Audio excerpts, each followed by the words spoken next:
I'm gonna keep y'all updated on everything Rell Seas, but if y'all want to help me out, just subscribe and like the video because it helps my channel a lot, so I'd appreciate it. Thank you. So we finally got the finalized Rell Seas Fruit list, and I was surprised with some of the changes they decided to make, but let's go over that. And I also got some other things I want to go over, so let's get straight into it. So first, I'm just gonna read the list for those of you that actually haven't seen the list yet, but then after that, I'm gonna go over the changes they made, and I'm also gonna go over why I think they made some of these changes and the effects it's probably gonna have on the game. So the official Rell Seas Fruits for release are Flame, Sand, Light, Love, Magma, Smoke, Revive, Paw, Dough, Barrier, Bomb, Buddah, Chop, Dark, Dragon, Allosaurus, Gomu, Gravity, Gura, Ice, Bison, Leopard, Operation, Giraffe, Soul, Wolf, String, Phoenix, Venom, Falcon. Damn, that was a lot of words. So first, let's address the elephant in the room, the biggest change on this list entirely, and that's the fact that Goro is not coming. And this is a big deal because a lot of people were really excited for Goro in general. But not only is it probably the most anticipated fruit in the game already, you also got to consider that it was getting the mode from the show that people made entire videos showing their excitement for this mode. Now, I'm gonna keep it honest with y'all. When I first heard this, I was disappointed because Goro was the fruit I was gonna try to get for endgame in Rell Seas. That was gonna be my dream fruit, you could say. But now that I'm thinking about it more and more, I really do think this was the right decision to make. The first and most obvious reason is the fruit is probably just not ready, especially with the time frame of release they're going for. I imagine that the fruit probably has complications, especially because they have a big zone looking thing, not a zone obviously, but a very big model that has to do Logia type effects. That might be an issue. I'm not a dev or anything, but that's my guess. Now, if we look at the fruit list, I don't see a fruit that has the same extent of a big model with also very big AoE moves. I see like Dragon and whatnot,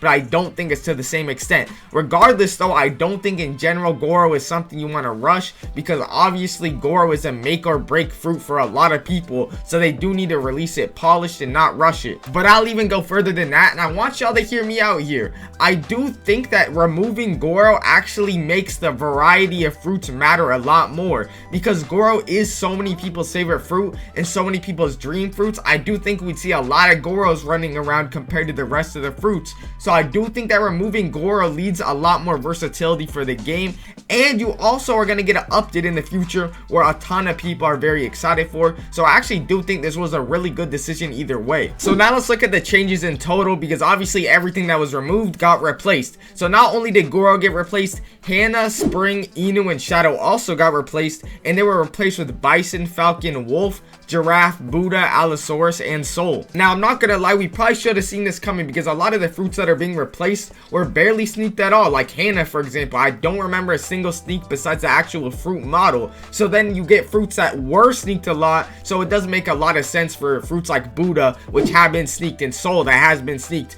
to replace them. And also I want to mention Buddah and Soul are really cool fruits, so I know we are losing Goro and Shadow, but to gain Buddah and Soul, it's not the worst thing in the world. Now, I also do want to talk about what fruits I think will be good because I do think we have some decent evidence to make some assumptions. Obviously, this is just assumptions based off some evidence, so it could be wrong, but I want to tell you guys what I think. So the first pattern I've noticed that I definitely think will affect the values a lot is the bosses in this game. If you guys haven't noticed, they pretty much made it clear that generally bosses will be big in this game. They showed us sea beasts that are huge, they showed us the giant boss that is huge, and they showed us a dragon boss, which I'm assuming is huge. So what does this mean? This most likely means that fruits, regardless of their AoE, are gonna be able to be very useful just depending on their damage and spam ability. For example, think of like Magu from GPO. Now, this most likely means that fruits that were probably already gonna be strong in Logia fruits are probably going to be even stronger because they're probably going to have very good spam ability,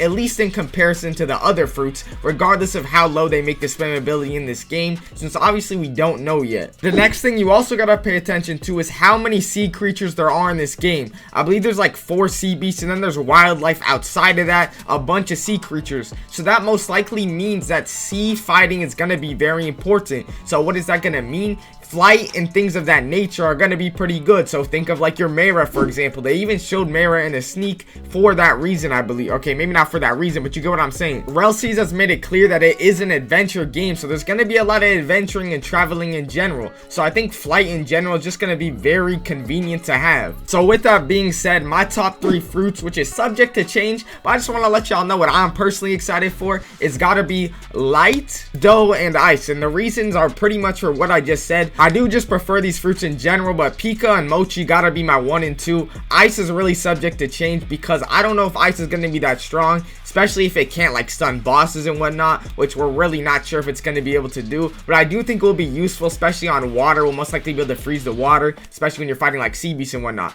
Either way, I appreciate y'all for watching. If y'all enjoy these segments where I kind of just talk about what I'm thinking about the game and just what I think, hey, I'd appreciate it if y'all would let me know. Either way, I appreciate y'all. Love y'all. If y'all would like and subscribe, helps the video. Thank y'all. Love y'all. Later.